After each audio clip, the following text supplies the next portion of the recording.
ಎಲ್ಲರಿಗೂ ನಮಸ್ಕಾರ. ನಾವು ಇವತ್ತು ಮಾಡ್ತಾ ಇದ್ದೀವಿ ಉದ್ದಿನ ವಡ.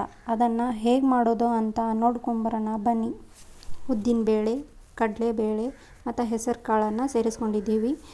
ಉದ್ದಿನಬೇಳೆ ಜಾಸ್ತಿ ಸೇರಿಸೋದ್ರಿಂದ ಚೆನ್ನಾಗಿ ಬರುತ್ತವೆ. ಅದಕ್ಕಾಗಿ 2-3 ತಾಸು ಅವನ್ನ ನೆನೆಸಿಟ್ಕೋಬೇಕು.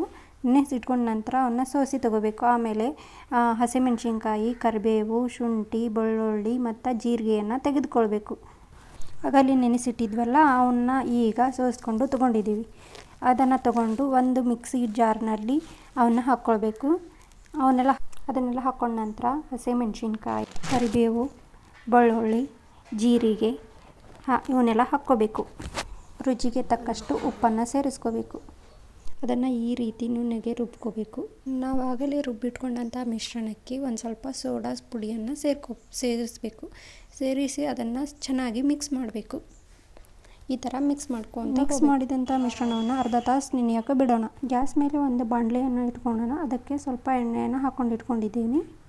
ಎಣ್ಣೆ ಕಾದ ನಂತರ ಈ ಥರ ಆ ಹಿಟ್ಟನ್ನು ತಗೊಂಡು ಕೈಯಲ್ಲಿ ಈ ಥರ ವಡೆ ಮಾಡಿಕೊಂಡು ಎಣ್ಣೆಯೆಲ್ಲ ಬಿಟ್ಕೊಳ್ಳೋಣ. ಒಂದೊಂದಾಗಿ ಬಿಟ್ಕೊತಾ ಹೋಗೋಣ.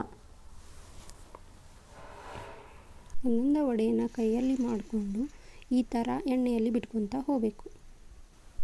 ಅವು ಈ ರೀತಿ ಕೆಂಪಗಾಗೋ ಮಟ್ಟ ಬಿಡಬೇಕು. ಬಿಟ್ಟ ನಂತರ ಅವನ್ನ ತೆಗಿಬೇಕು.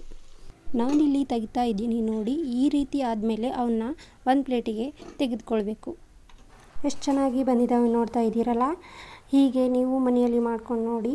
ಮತ್ತು ಸಬ್ಸ್ಕ್ರೈಬ್ ಮಾಡೋದನ್ನು ಮರಿಬೇಡಿ.